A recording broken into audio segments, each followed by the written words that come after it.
Okay.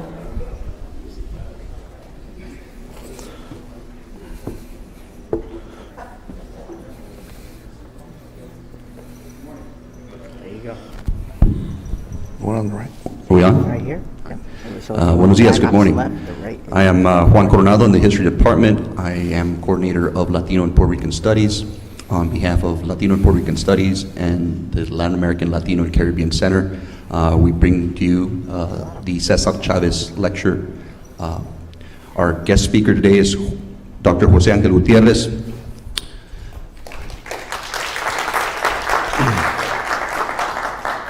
During a time of social upheaval, José Ángel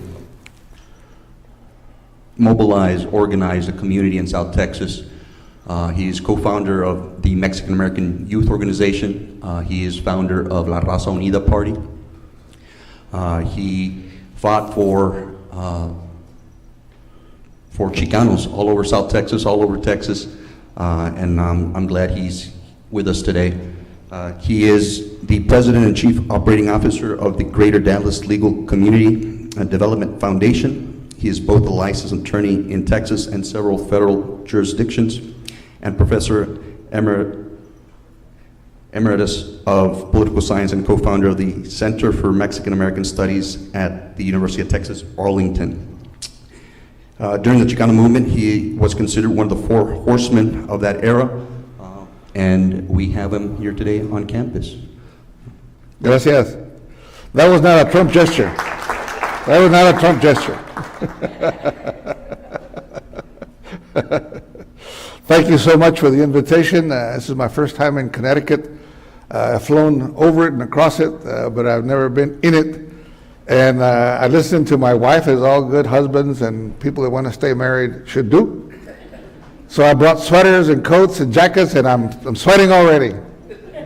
And I'm glad that I dressed down for this. And I was told that I missed the 92 weather by a day. So like Connecticut is another Texas or something. But I'm glad that you live here and like it here, and I hope that people keep coming so that we can narrow the inequality in the state and we can eliminate some of the real problems you have in the state.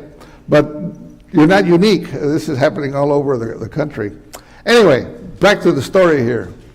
I started doing research because of what you heard in the bio. I realized that I was under surveillance, not only by the local police and the Texas Rangers and so on, but by the military, the Army surveillance people, and the FBI and the CIA, and I was just shocked. I mean, why? I wasn't doing anything illegal. Being a political scientist and a lawyer, I mean, I'm a firm believer in the First Amendment. I said, we got all these rights. No, we don't. It's just on paper. So this is what this is. This is about the Cesar Chavez files. Okay? Oh, I got to point it this way, I guess. Now, this song is De Colores. That's the theme song for the United Farm Workers. You got some of the lyrics there, and here's some of the books of Chavez. The books up at the top are the more favorable ones. The books down here at the bottom are some of the more critical ones, but they all contain good information. And a little later, I'm going to show you the book I wrote about the FBI files. This is the Colegio Cesar Chavez in Oregon. It's in white, so I can't make it any better, but that's what this is. And it's postage stamp, okay? I guess I got to turn. So excuse me for having to do this routine here. I'm not dancing, but here are some books having to do with FBI surveillance. What got me interested was that I know this is the Department of History, no direct personal attack on the Department of History here at the university, but we basically are erased. I'm talking about people with Spanish surnames, Hispanic history, Latino history, and particularly Mexican history. We were here before there was an America. There was a Spanish America before there was an English America, but we were erased, even in the books. I said, wow. Yet I knew that I was the target, and so was Cesar Chavez and Reyes Lopez Tijerina and Rodolfo Gonzalez and many others. So I said, well, I'm gonna look into this. Here's what you would find if you go to, you see there's 17 packets of literature.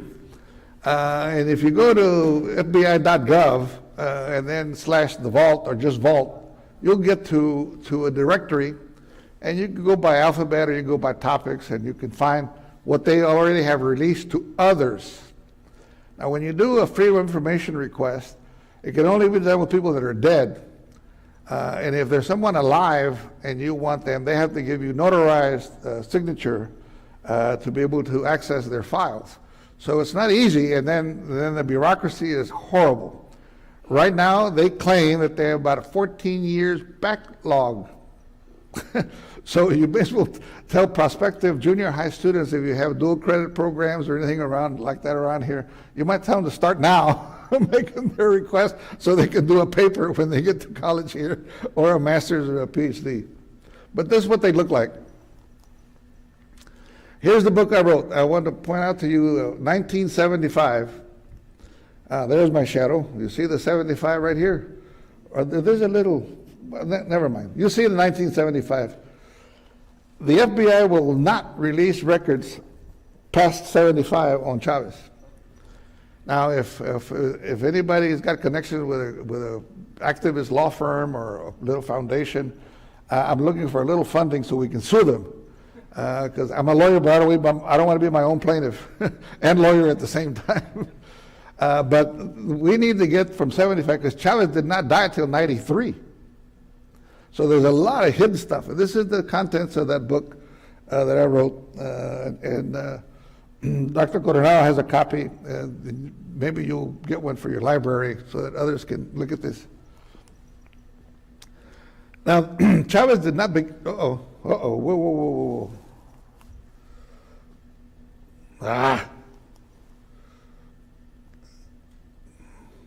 Well, okay, as long as I see what it is, I can tell you what it is. Chavez did not begin the grape strike. It was the Filipinos, and they were there. That's another history that very much erased. And we've had a big persecution against Asians for the longest time, since the Chinese Exclusion Act and the Japanese Gentleman's Agreement, and so on and so on and so on. Filipinos were allowed to come as laborers, like H-2 laborers today, but without women, no women, so that they would have to go back. If they wanted to marry or have children or start families, they had to go back. So these were the first gentlemen that came out there, and they realized that they needed to organize and help themselves. So you got their names here. And after they started the agricultural workers group, Chavez was doing the same thing with the Mexican workers, and he realized that he had to join them, and they already had called the strike. So he joined that strike. And okay. Oh my goodness. Well, okay. This is the film on the Filipinos' role in starting the grape boycott and grape strike at that time.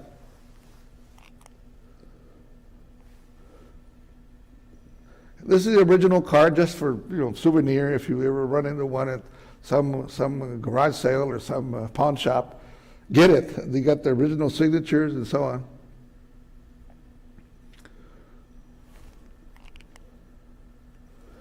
Okay, a little longer.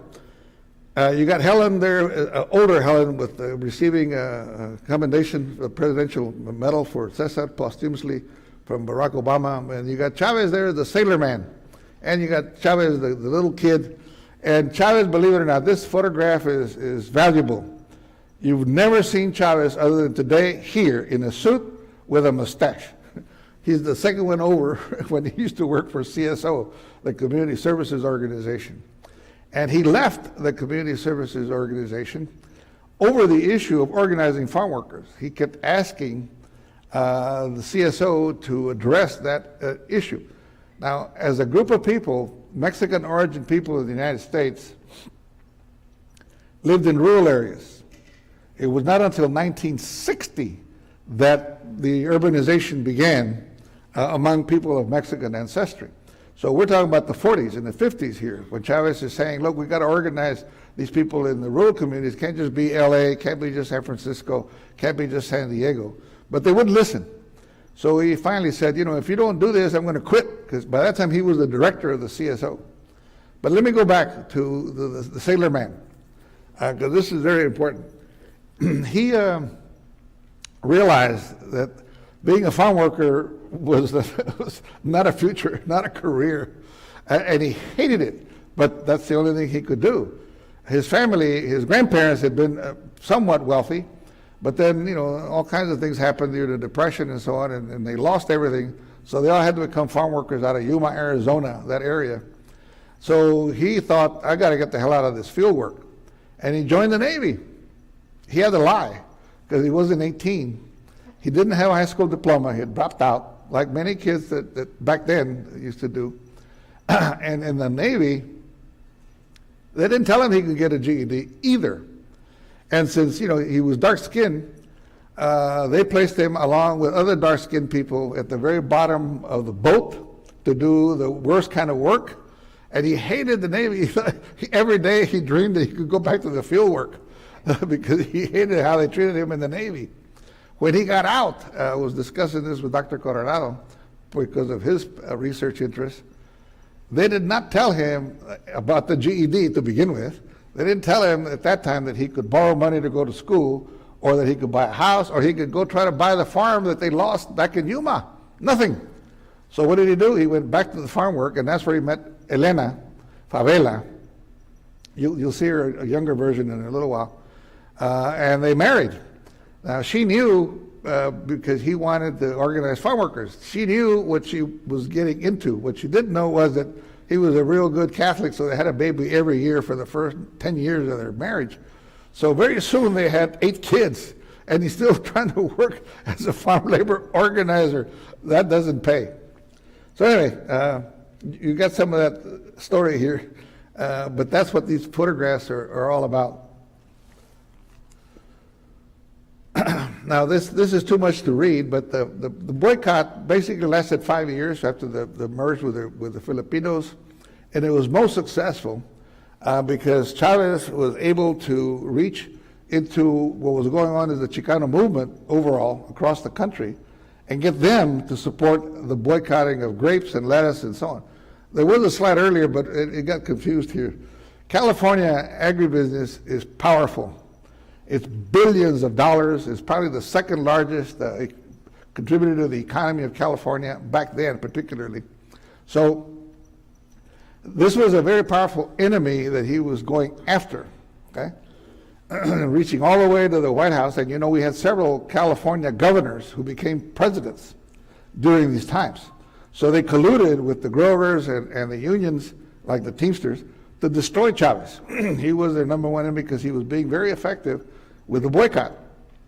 And he was even more effective when he linked pesticides and health concerns to what was going on in the field. So he got all kinds of people, consumers, coming in all colors and races and ethnicities and genders to say, wait a minute, I didn't realize that that's what I'm eating in this lettuce or this grape or this onion or whatever.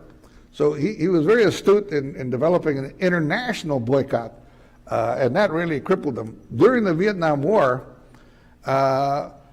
the grape people tripled, and people commented, and maybe some of you, I don't want to date you, but maybe you remember, the little can from Libby's on the label, or any of the products by other companies that made the cocktail, the fruit cocktail, all of a sudden you had 7, 8, 9, 10 grapes inside the little can.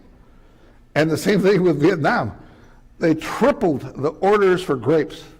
So even the military, through the president's action, whichever was the president, increased the buying of products to try to destroy the boycott because Chavez was killing them in the open markets. Okay, and here you have Lyndon and Hoover.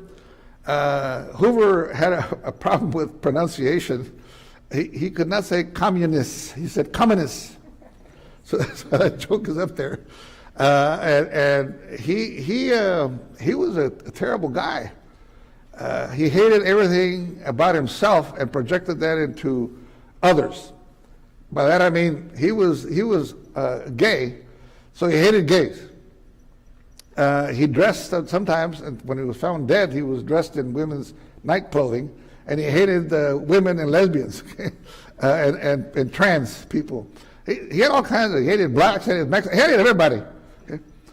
And it's only recently that we've been enforcing the tenure on FBI directors. He was in an office for 40 years.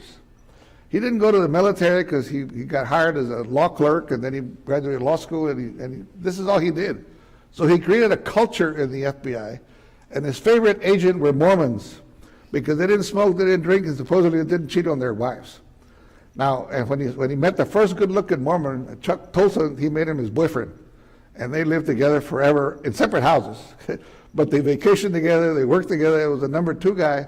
And they left each other their beneficiaries and wills and things, so on. Clyde Tolson. Anyway, Hoover would surveil presidential candidates and come to them and say, Mr. Candidate or President-elect or Mr. President, here's the file we have on you. Now, what does that tell anybody, including yourself, if Hoover came to say, this is what we have on you? You know that that's not it. There's a copy, so he's got you. That's why he kept the job for 40 years. Nobody would dare fire him, okay? Because he used his political surveillance as ammunition, and he liberally gave it to the key people he thought would help him stay in office, and it worked for a long time, okay? So Hoover, on his own, began doing all these surveillance of all these things, and it begins with name checks, and we'll get to that in just a minute. Here we go. Okay, I realize that from out there you probably can't read this very well, but as I said, you will, Dr. Coronel is going to have a copy of this. You can ask him to make you a copy, and you can read it carefully, or I'll tell you how you can get your own copy. If you go to the vault and you go to the letter C, you find Cesar Chavez, bingo, you can write and then wait. Now, as a warning, when you do this, if you've not done it before, the FBI will write you back and say, we got a letter here from someone that claims to be you. So we need your social security number, your internet account, your Twitter, Instagram, Facebook, blah, blah, blah, blah, blah, blah, blah, everything, personal residence, driver's license, everything. And then at the very bottom it says, and if we don't have a file on you because you've written to us, we do now. But now you also have to provide them with all the information so they could really expand the surveillance, okay, of you. So they first thought he was a person from Mexico, okay? And they couldn't find any records on him, nothing, even though he was in the military and so on, the Navy. And he was born in Yuma, he's not in Mexico. And they couldn't find anything on Dolores Huerta either. See her at the bottom? Okay, because Dolores was in CSO as well. And she was involved in organizing on her own through CSO and organizing farm workers and poor people. Yet she was a school teacher, but that didn't satisfy her. She wanted to organize workers at a very young age. That's what she kind of looks like now. And she's beginning to get her due. You know, there's streets now and schools. And in Redlands, California, where I come from, March 31st was Dolores Huerta Day as well, coinciding with the birthday of Cesar Chavez. So you see here, again, no record on Chavez and so on. They think that he was a Mexican, see here in the middle part. So the FBI doesn't exactly know what they're doing most of the time, but that's dangerous because even if they do know what they're doing, they're still harming you and hurting you. Now, one of the ways to get all these records are because of the name check business. If someone wants to do you in, or Hoover wants to do you in, they say, well, we're thinking that Dr. Coronel, they're thinking of appointing him to be a regent at the University of Connecticut system or whatever it's called, or maybe we'll make him the under-secretary assistant for Homeland Security, whatever it is. Doesn't have to be real either. The FBI will come and do a check. Now, what they'll do is they'll talk to the department chair and say, well, tell us about Juan, but you can't tell him that we're asking about him. They'll go to his neighbors. They'll go to where he goes to church, where he buys groceries, where he gets gas, where he goes to get his coffee, everything about him, and they tell him, you can't tell him that we were here. Well, what does that tell you about him? If you're being sworn to secrecy, yet you know they're investigating him. You don't know what for. So you begin to do the character assassination on your own, and that's the idea. you start maligning and getting a bad idea of this person that you knew him before, but now you got a different view of, oh, this Juan. He is that Juan and only terrible one we got. That's supposed to be a joke. I'm coaching you, okay? All right, now, again, anything that Hoover did not like, he called them communists. And if it wasn't clear, they would say, well, they're going to be communists because they're subversive. They're going to be. So, it's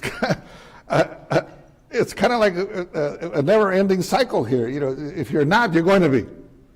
So that, in his mind, justified the surveillance, and they kept it up. Now, because it was a culture and because it was top-down, if you were a field agent in Houston or in Albany or in New Haven, Connecticut, and you got the marching orders from Hoover to do this, you would. Otherwise, that was the end of you, or they send you to some terrible destination that you didn't want to go to, and you learned your lesson to listen to the boss. Okay? So then they begin to use the word allegedly, but later on they just confirm, no, they're communists. They're communists. Okay.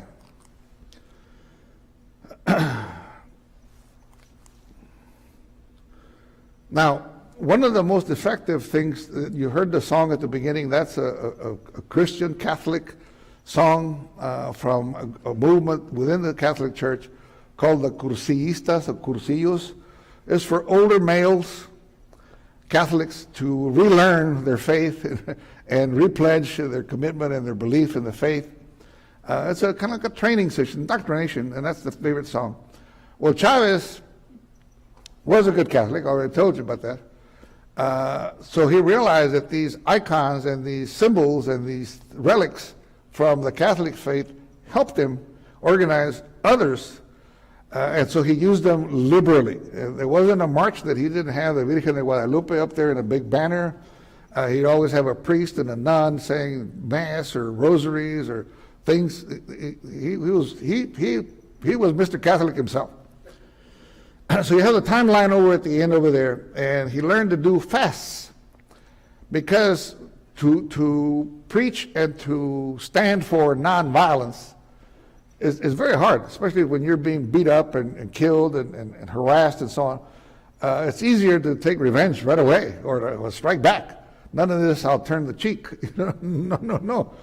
Well, Chavez realized that to fight this big monster, that was the only thing he could do. So the fasting was very, very strategically smart. He said, followers, he wasn't talking to anybody else. He was talking to the union members. He says, you want to go beat up the Teamsters that are beating us up? You want to go after the police in Delano? You want to go after that crazy judge that's putting us in, not giving us bail? I'm going to go on a fast and say, you stop your evil thoughts. We've got to love our enemies. We've got to be better than them. Yeah, that's so hard to do. I know, because I'm not nonviolent. You have Q&A later, okay? Chavez ever talked with You have Q&A later. That's in English. That's the mic, but we'll get there. Otherwise, I can't get through this program. I'm getting paid to do this, so you cost me money. All right, so here's the fast. That's another joke. Here's the fast that he did for a number of days. He ruined his health by doing this, because he didn't take protein or other things. It was water. And you ruin your kidneys, your liver, everything goes to hell. The first 2-3 days you get diarrhea, and then I know, because I joined him in one of these one time. I said, hell no, never again. So Kennedy, who came out there, Robert, came out there to investigate allegations of problems and things, and he realized that what the farm workers were saying was true, and what the agricultural people were saying was not. So he became a fan. Of course, he also wanted to be president. And so they became lifelong friends. That's a young Helen over there on the right. And when Chavez agreed to end his fast, one of them, Kennedy came out there, and he was killed a few days later, as you know. Anyway, you got here more of these files and things. Now we're into Nixon with these names, and the dates 73.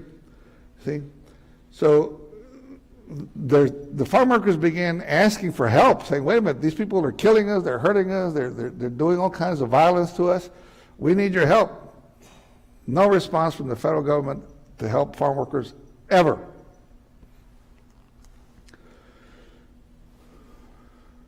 Extortion letters, okay? When Chavez complained about extortion and other people were being extorted, or that he would get letters into the office with all kinds of threats and things, the FBI would come, but not to examine and investigate the threat, but to get fingerprints off of the correspondence and the phones and things of the farm workers, because he would invite them to the headquarters and they just had a field day getting all the data that they needed to continue the surveillance of these people. Death threat. Okay, now this was very, very interesting. Chavez, as I told you, did terrible things to his health because of these fasts. So one time he had to be hospitalized. He's in the hospital, and some nice, woman with a good accent from Alabama says, "Mr. Chavez, they're hospitalized at your place." Well, fortunately, the receptionist, said, this doesn't sound like a farm worker. So she tells the doctor, The doctor says, "Well, call the police, call the FBI." She does, the receptionist. No response. So the doctor said, "Well, what happened?" "Well, nobody's coming." So the doctor moved him from the room he was supposed to be in to another room. So perhaps that attempt, if it was true, was foiled, simply because the doctor took it upon himself to offer that kind of protection by moving him to another room. But they would investigate any time that Chavez and the company complained of crimes against them, okay?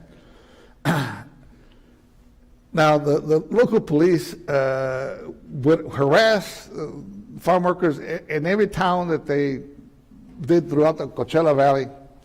And when Chavez and company and lawyers would complain about the police brutality and harassment and so on, no investigation, no sanctions, nothing. They were on their own. Okay?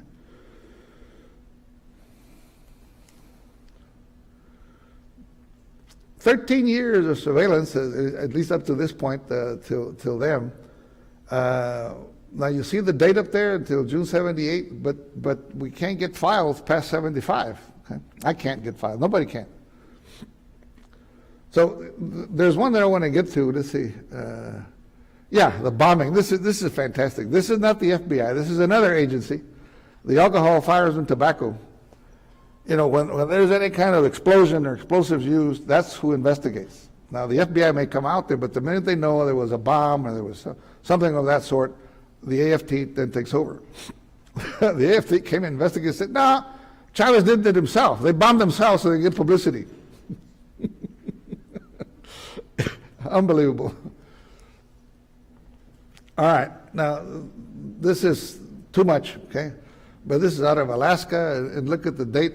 It's way back in, well, I can't turn all the way around here.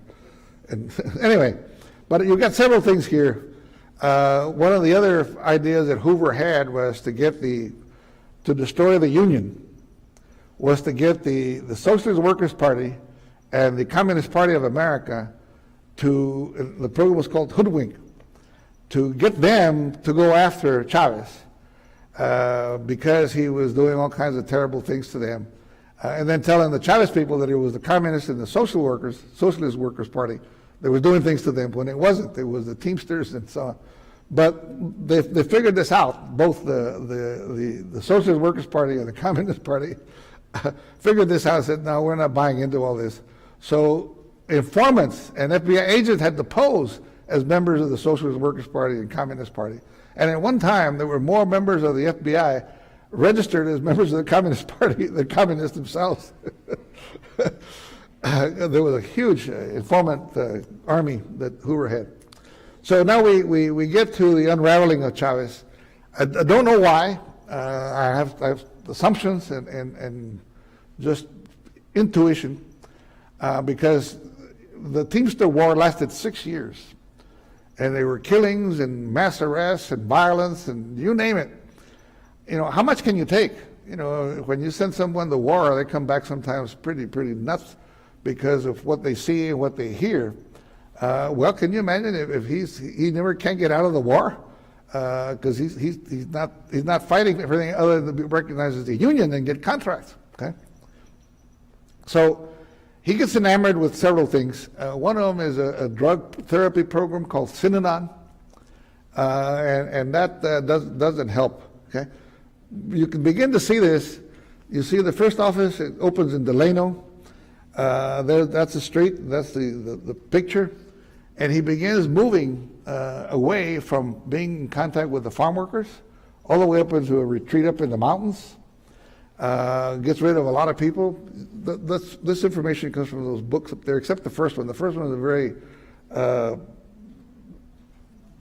sympathetic bio by Levy on Chavez. Okay, and the Atlantic Monthly begins talking about, the first one to start talking about how Chavez is changing, and they don't know why he's changing, but he is.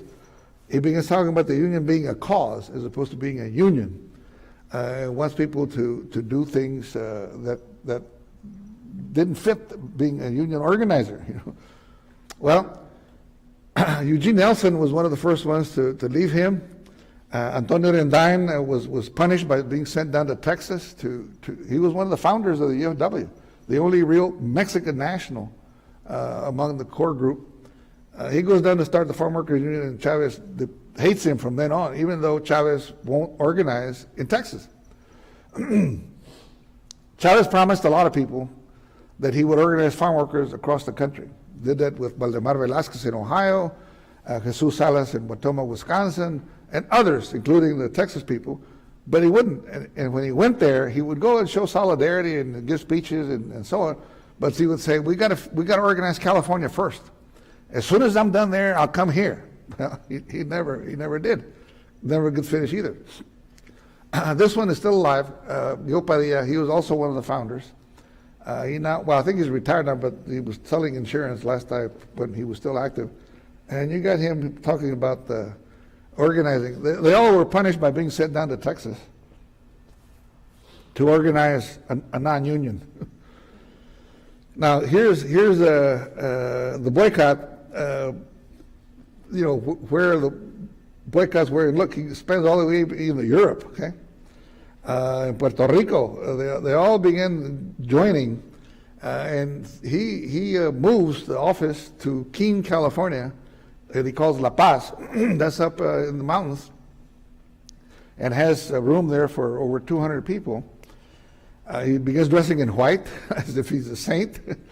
And doesn't meet with farm workers anymore, doesn't have time. He does go on speaking tours to raise money and things, but he's no longer in contact with what's happening with his people that are out there being jailed, being arrested, being murdered still. Okay? Here's some of the people that got murdered. In 1978, the Teamsters agreed to quit the fight. It's costing them too much. They're not succeeding. They cut a deal with Chavez that they can organize people in warehouses, truckers, and other related occupations tied to agriculture, but not farm work itself. So he agrees to end the boycotts. And that was the death blow, because that's the weapon that he had. Okay? Look, 17 million people are not eating grapes in the U.S. So it's like cutting your legs off and then say, I want to volunteer for the Olympics and I want to run the 500-yard dash. And there's Synanon, okay, with this Chuck Detrick. Basically, I don't know much about it, and I don't particularly care to know, but as I understand, in this therapy, you got to admit first, like alcoholics, the 12 steps to getting yourself out of alcohol. You got to admit you are an alcoholic or a drug addict. You got to admit that you got some evil thoughts about this one or that one or the other one, and you got to say it out loud in front of them. Well, think about this. You got your core group of farm worker people in a room telling what they hate about each other and, what they don't like about working with each other. And then as soon as the session's over, they got to go back to normal as if nothing happened. Once you hear it, I'm sorry, but you're not going to forget. So, and he forced this, Chavez did, forced this to have, every Friday, they'd have a meeting at La Paz with all his people to go through this, except him. But he would sit there and listen, kind of like a priest confessor listening to all the good, juicy details of the things you do and disclose in the confessional. Look at the last sentence down there. Okay?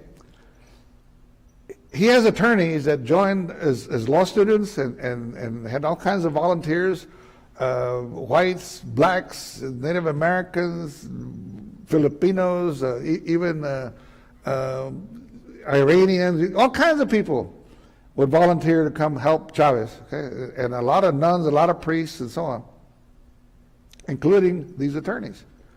Well, he tells them he wants them to come to La Paz and live there. This is the main lawyer over there on the left, Cohen. He says, I can't bring my legal staff to live out here in the middle of nowhere just to drive to the courthouses. It's crazy. We got to be near an airport. We got to have internet. We got to have money. We got to have this. We got to have that. Says, no, you got to come here and work for $25 a week. Well, no. So well then, bueno, bye. That's the Chicano slang in South Texas for goodbye. Good, bueno, bye. Bueno, bye. So that was the end of Cohen. Marshall Gantz was the main guy who was the director of organizing and the boycotts and things. When he ended the boycott, he said, I don't need you anymore. Bueno, bye. Okay? And he refused to do the synonym thing. He says, well, if you're not going to play, then you can't play here either. Bueno, bye. So Cohen has not written a book just yet, but Gantz has, and he's now teaching at Harvard how to do community involvement and social work and so on. Now, here's the death of Chavez, and lots of people went out there, but when he died, it was very strange. He was in Yuma, Arizona. He was in court defending a lawsuit against him because the growers learned that they could find a venue, a claim that he was doing economic damage to them. And of course, they're suing in Yuma, Arizona, where they are growing a lot of lettuce, suing him for outrageous sum of millions of dollars. So he has to go. And after one court date where he's there, goes home to go to sleep, doesn't wake up in the morning, and they claim that he was dead. Helen is convinced by others not to have an autopsy. The body is taken quickly away and to the burial. So we don't know really what caused his death to this point. Okay, you had all kinds of personalities come. You see Ethel Kennedy and Coretta King there on the other side. Let me go back just for a minute. See the name Helen Favela Chavez? I went forward again. I don't know why. But she's passed away now. When you write to the FBI about her files, so they don't exist. Yet in the Chavez files, her name's all over the place. So that's another lawsuit that we need to bring. And that's kind of what happened to us as we age. So there's the book again that I wrote, that I promised. And you see that it ends in 75 because I don't have any other files.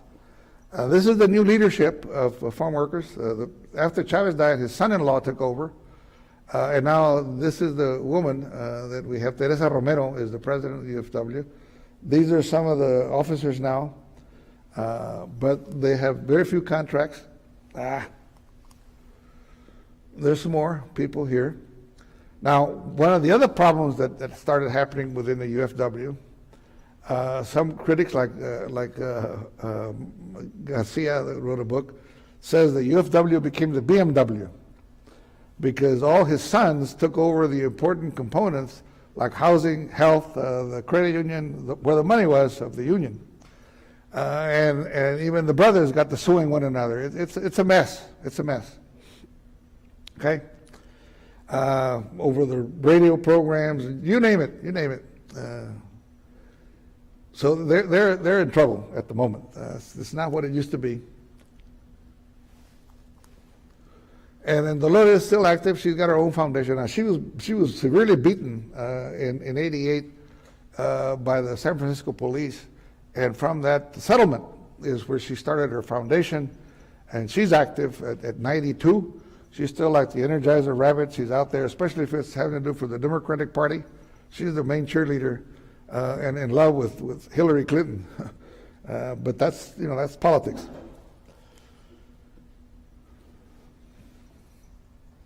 I'll be done.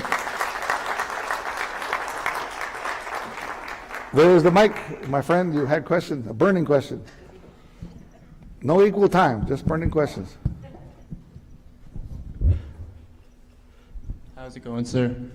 How great. I was born that way, my mother said. And So- my mother doesn't lie. All right. Are you familiar with the Cesar Chavez movie that came out in 2012? Done by the grandson who never met him. Yeah, so Except as a baby. that's what I was going to ask. That was my first exposure to Cesar Chavez. They played that in our Spanish class in high school, and I wanted to know how accurate that was because, that was my only, knowledge of Cesar. Movies are for entertainment. Yeah, all right. Makes sense. And then I guess my second question would be, did he ever talk with other civil rights movement leaders in the 1960s, like Martin Luther King and stuff? Because of the Me or him? Cesar Chavez, sorry. Not you. Oh, yeah, but he didn't participate. For example, during the Poor People's Campaign, he all found excuses always not to be able to join, even though the King organization, the Poor People's Campaign, actively recruited him and so on. So by default, Reyes Lopez Tijerina from New Mexico became the right-hand person for the La Raza component. La Raza may not be a term used here, but that goes back to October 12th, the indigenous people, the hybrids, because we come in all kinds of nationalities, which is not an identity, it is a place of origin, and the genetics, we call ourselves raza, we're all this, because we are the first ones born in the Americas. Now you say, well, what about Native Americans? Well, no, they're migrants. They were the first immigrants coming across the Bering Strait back when. And that's not popular language and conventional wisdom, but that's, according to National Geographic, that's true. Almost every Native American tribe you can find, their DNA comes in at 35, 37% Asian. Well, how in the world? Even for the ones that down in Chile and Peru. Okay, so now the other movie you didn't ask about was Dolores. That's also entertainment, okay? Now, they also do hype up a lot of Dolores, because it's a movie, you got to have the violence and the sex and all that. So they focus a lot on the sex. Dolores was an attractive woman, young woman, very active, had a lot of children as well, etc. So.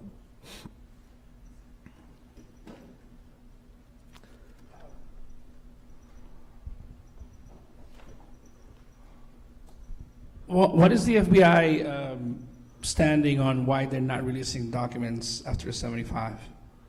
Well, I wish they would tell you, but they just tell you they don't exist, and it's not true. How can you stop being interested in a man who hasn't even ended the boycott in 75? That doesn't come until 78, okay? But that's what the response is. Now, if you don't like the response, you can appeal. And the appeal is rejected. They're saying, that's the position. They don't have records, or they can't find them. But then they never tell me they can't find them. They tell me Helen they can't, and they keep misspelling her name. When they write back to me, they say, "Well, we can't find anything on Helen Fabelo," and I write back saying it's Fabela. And still no. So you have to sue them after the appeal. You have to sue, but I haven't gotten there yet. And as I told Juan. Dr. Corral, I got too many things to write about. I can't keep pursuing this.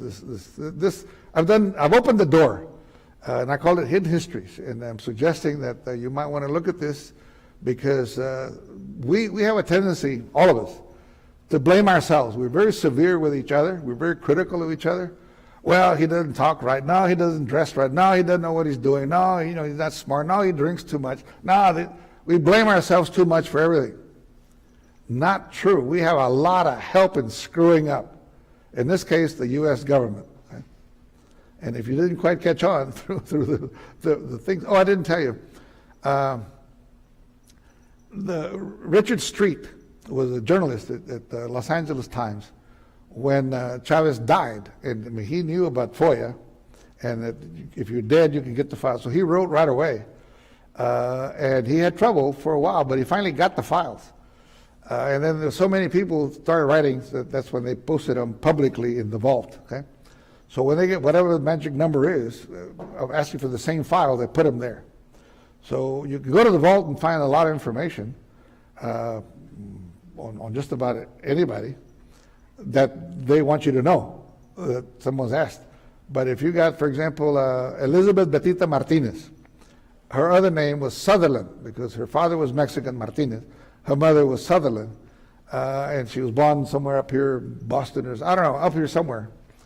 And she didn't have much social capital with Martinez, so she went by Sutherland.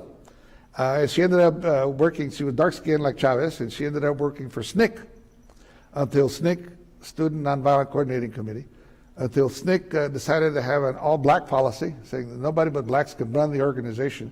You can support us, you can do fundraisers, you can do this, do that, but you can't be part of the administration. So she and Maria Varela had to leave, and they ended up in New Mexico with Tijerina. And they published a newspaper called El Grito del Norte. She's got an extensive file, Betita Martinez, Sutherland. I can't get it. Now, I finally got word about 2 months ago saying, we found the files, we're going to release them to you, but we have to process them, meaning they got to redact. And it's, we're talking about some 3,000 some odd pages, so it's going to take them a while. So I'm going to get that. I also got the released on the files for Hector P. Garcia, the founder of the American GI Forum. I was telling Dr. Coronado how that started. You remember the news about the assassination of John Kennedy in Dallas? Supposedly the killer, the sniper, shot from the bookstore down to the street. The only Chicano working at the bookstore was a guy named José Molina, Joe Molina. Because he was the only one, he became the prime suspect. And the FBI started investigating him, interrogating him for hours. For 3 days they interrogated him. Ruined his life forever. But they found out that he was a member of the American GI Forum. And guess what Hoover said? Clever, that's a good front. They're communists. Why don't they admit they're Mexicans instead of calling themselves American GI Forum? So it took me, since then, it took me a long time to get the files on Hector P. Garcia, the founder of the GI Forum. But I've got the information that they're going to release them to me. Who knows when? But I'm trying to tell people that you got to get into this, because if I die and you haven't got a chance to write that book, maybe you will once I get the files opened up. Okay. So anyway.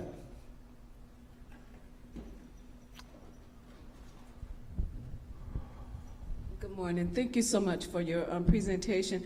I'm wondering, who were the people undercover who were providing the surveillance? I know, like during Martin Luther King time, there was a photographer that they have identified. Have you been able to identify who were some of the people that were providing the FBI information? No, I have not. But there is a book called Snitch, and I'll be glad if you got my email address right here, the Yahoo one. The bottom one is my law firm, which has a page to the books that I've written. I give a flyer to Dr. Coronado about the other books that I've written. But Snitch, the book, has that. At one time I told you there were more members of the Communist Party who were FBI members or informants. That was one of the favorite tricks to get people to turn and snitch on whatever their assignment is. Sometimes they'd cut deals on sentencing, on incarceration, you name it. But they still have this active recruitment effort of informants all the time. Now on the files, they redact the name, but you can count the digits or the spaces, and you can begin to learn, more or less, when you see the same redaction, it's the same people. Or they'll give them, like T1 or T2, and then they describe what T1 or T2 said. You can kind of figure out, if you know your history and you know your movement stuff and you know about the organization or the person you're trying to research, you can kind of figure out who they were. Now, the FBI also did this, the counterintelligence program, COINTELPRO. They would say to, like, give me a name, Ma'am? Evelyn Coronel. You know that Evelyn is a spy? You know, and from then on, just like the name check, he's not going to see you in the same way from then on because he doesn't know if it's true or not true. But that's divide and conquer.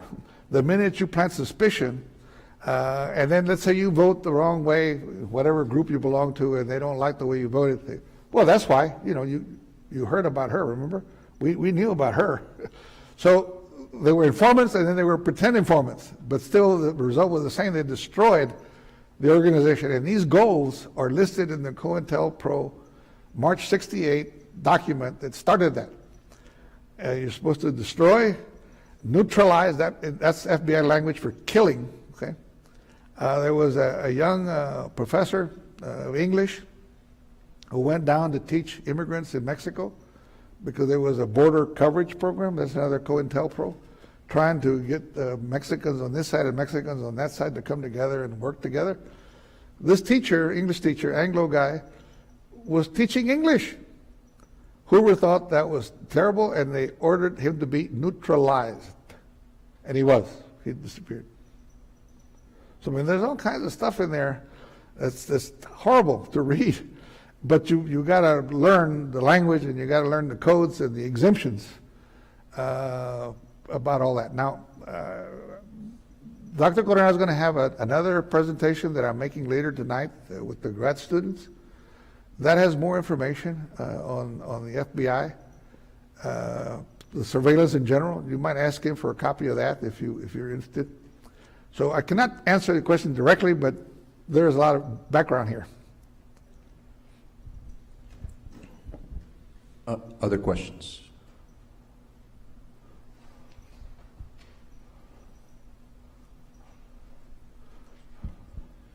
Thank you. The conflict between the UFW and the Teamsters, was that partly ideological, right? The Teamsters being more conservatives? Was it an issue of racism? Was it an issue of just kind of territorial in terms of what union would be organizing in different spots, or some sort of combination of those three, or something else? And then, were you able to find out if the FBI surveillance of Chavez was shared with the Teamsters as well? Yes to all the questions you asked, and then you added, and all the others. All the others is more. Fitzsimmons cut a deal with Nixon for the presidential, campaigns, and gave money to the teams. Well, the Teamster gave money for Nixon to use. Remember all that cash that was found in the safe in the White House when the Watergate business? Most of that was Teamster money, because they would just bring, they had the launder money from all their other illegal activities, the Teamster. So they funded a lot of the Republican under Nixon activities. And they also funded the Houston plan. When Congress found out about the COINTELPRO, Frank Church, Idaho, did hearings, and Congress said, we can't have this anymore. It was ended. But Nixon then privately created, through a young aide named Houston, H-U-S-T-O-N, so it's called the Houston Plan. All of the same COINTELPRO tactics plus more. And that continued for a couple of years until it was discovered again, and then that was shut down. All that was financed through Teamster money. Now the Teamsters also, all unions are always looking for more members, more dues. So this was the deal, that they would destroy Chavez. The Teamsters could pick up all those farm workers, because they already were trucking produce, okay? But they were not in the warehouses, they were not in the factories, and they were not in the fields. So that was the golden end of the rainbow. So, you help us destroy Chavez, you get all of those. And Chavez by that time had well over 80 contracts. Between 75 and 78, that was the apogee of the number of contracts that Chavez was able to get. I mean, he was rolling in the dough, and a lot of members everywhere, in California alone, okay? So there was a lot of vested interest, political, electoral, money, future business, etc. Hi. Hi. So I'm curious about your own activism and organizing. So how were you inspired by Chavez, but also how in your own activism and organizing might you have diverged from some of the ideals of Chavez? Well, I was told you I was not violent. I'm not violent, not non-violent. You mess with me, you got me in your face, at least. And that started when I was in junior high. I went to segregated schools. I didn't integrate until the 7th grade. And I was a migrant. My mother and I, my father died when I was 12.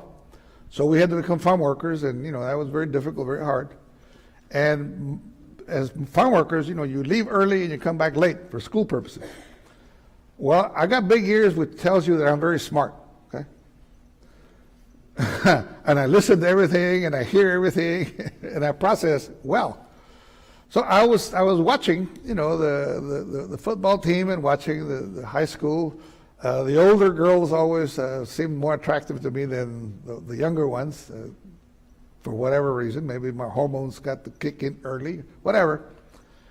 So I began to notice that every year there were more Mexicans than there were whites in my schools. Because now we could see the whites. They were right there, sitting next to you, well, sitting in front of you, not next to you, in front of you. But when the bell rang, they would go that way in cars, and we would walk that way into the barrio with no sidewalks and no sewer and so on. So my freshman year, we were in Gilroy, California, and my mother said, "We're going to stay here. You're going to go to school here." And I said, "No, Mama, no. It's a high school. I'm going to be in the football. I'm going to varsity squad. I'm going to be a class president. I'm going to, do all kinds of things." She said, "Oh, no, you're not. You're going to be here." I listened to her for about 4 weeks, and then I said, "Mama, I'm leaving." And I left, took the bus, and went back to Crystal City and kind of stayed with my grandmother. All right, fast forward, all those things that I was saying early were happening. So my junior year, there were more Mexicans than there were whites in the high school. And I went and organized all my Mexicans, and I said, "You're going to vote for me. You understand? Me. Yes? Yes? Yes, okay." And I organized every single warm-breathing Mexican there was, and I won. First, the class president in the school. Now, the juniors, if you've been through this, you know what I'm talking about. The juniors put on the prom for the seniors. And in my school, we picked the sophomore group to be the valets, and we call them the prom servers. So they learn what you do so they can, as juniors, put on this prom for you. So we had an election, my class president, we got an election, we elected people, and I took the list to John B. Lair, L-A-I-R. Big guy, ex-Marine. I thought I was going to grow up to be like him, because I've been kind of hefty since I was 12. Big, hefty boy, okay? And he looked at the list and crumpled it up, threw it away. Pulled out another sheet of paper, drew a line, and started writing names, and he says, "We're not going to have race mixing here. Gutiérrez, here's your prom servers." And I looked and said, "This is not right. I'm a believer, right?" Shit, I took civics, majority rule, secret ballot, yada, yada. And I said that, "This is not right, Mr. Lair, this is not right." He gets up all of 6'3" or 6'5", whatever it was, and leans over me, and he puts finger almost to my nose. He says, "Gutiérrez, you do that," because I said I was going to tell my class what he did. He says, "You do that, Gutiérrez, and I'm going to expel you." Before my father died and before my mother kicked in, not finishing school was not an option. I was going to go to college. So it was always embedded in me that was going to happen. So when he said, "I'm going to expel you," I thought, "Oh my God, my mother's going to kill me." I was more afraid of her than him. But 3 things happened that very moment that I cannot explain it until now, as an adult or a little later. First, I felt immense hatred. I mean, I wanted to kill this guy right there, but he was too big, and he was my principal, he was going to expel me. So I had to learn how to just fake a smile and say, "Yes, sir." Second, I don't know how this happened, but immediately with that, I said, I can't do that, so what can I do? I said, I got to figure out how to kill this guy some other way. And then I said, "Well, is there a book? Is there some market?" No. So the third idea kicks in, and this is the most important one. Me telling myself, you got to have a strategic plan, not just a plan, a strategic plan of how to get this guy. Well, this was 1961. It took me 7 years, well, 8 years, to 1969 before I came back and took over the school board, became president of the school board, and he was the second person I fired. But before I fired him, I put him to do towels in the gym. That's how I did all this, you know. Hate, rage, channeling, strategic thinking and planning, and executing that. And since then, that's, you know, every time I see a problem, if I can't solve it in 5 minutes, I compartmentalize it and say, I'm going to figure this out and come up with a good idea. So I've been able to do a lot of things that normally I shouldn't. And one more. When I was a freshman in college, first year, I went to a segregated community college as well. We had to ride the Mexican bus to Uvalde, the one where the massacre took place, in a separate bus. And I had done some things and said some things and we had written some things, which infuriated a lot of the power elite in the city. So I was kidnapped right off. As soon as I got off the bus, this guy came with a big gun, said, get in the car. And I was taken to this house where the sheriff, the constable, and the justice of the peace, all white guys. The justice of the peace is what scared me the most because they're also coroners. So when I saw that guy, I said, oh shit, this is for real. And they had a big Wallensack tape recorder, you know, one of those big things. And they wanted me, they also had the only sellout Mexican, Jesus Rodriguez, that owned a big grocery store. They wanted me to say on this tape that I was a communist, you know, that I was paid to give the talks and to write the things, and for me to say who was advising us and coaching us and where we got trained and so on. And I said, no, I ain't going to do it. Now, there was a little fly, no air conditioning at that time, little fly. You know, if you've been around flies, you know what you do. You just, you know. And I noticed that well, there was also a Texas Ranger, Captain Alfred Y. Alley, psychopath, you know. I hope he had a slow death and painful. But he was there too. In fact, he was the main protagonist. And I noticed that they would not hurt this little fly. They just, you know, and I just focused on that fly. I said, this is what I am. I'm just a little fly. They're not going to kill me. They just want to make me think they're going to kill me, and they're just kind of just swatting me, but they're not going to hurt me. So I kept saying, no, no, no, no, no. Well, the guy who had kidnapped me, when they got fed up, they realized that nothing was going to happen with me and the Wallensack. They got the guy who kidnapped me to take me back. And when we walked outside, he said, I'm with you from now on, Gutiérrez.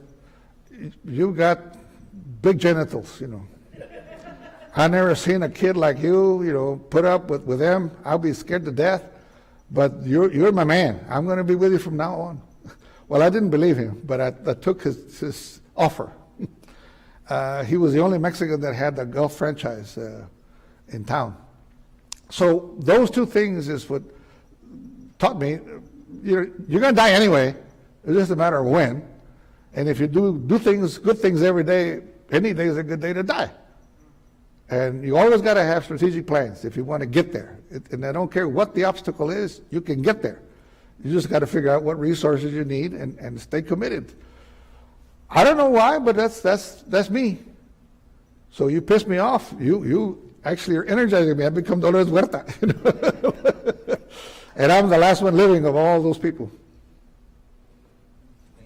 You're welcome. We have time for one more.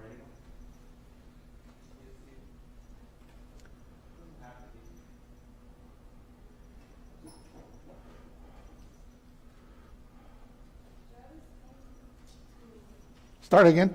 Can you hear? Chavez came to Windsor, where the farm workers for tobacco fields were, and they were Puerto Rican. I was just wondering if you know any more about that.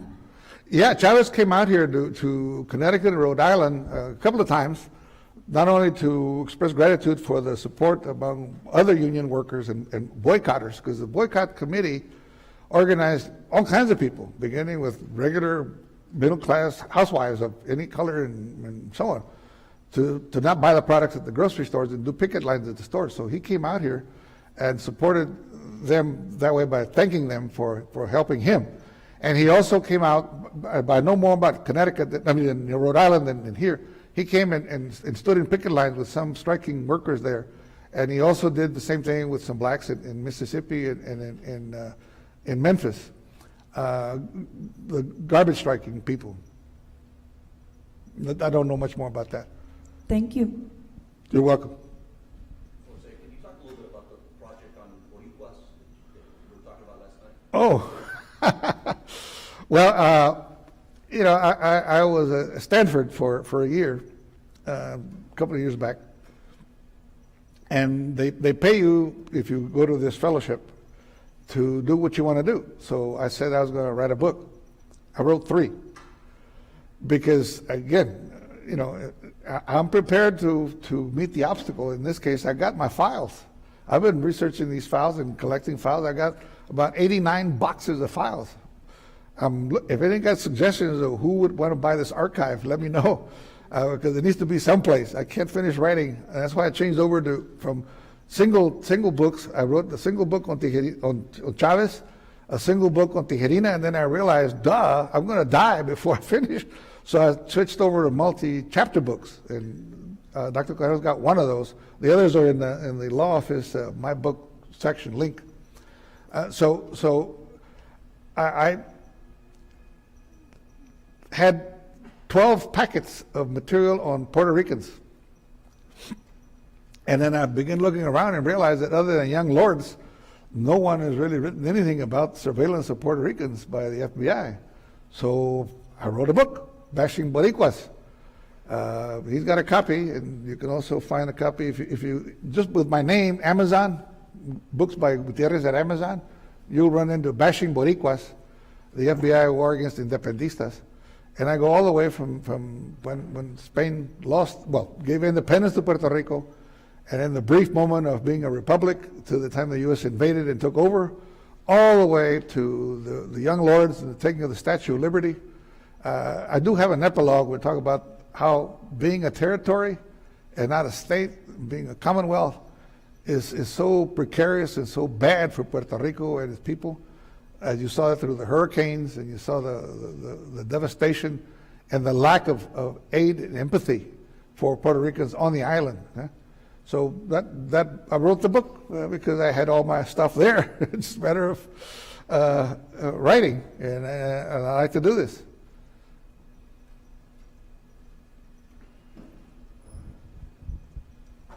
Anybody else? Muchas gracias. Thank you. No hay de qué. Thank you.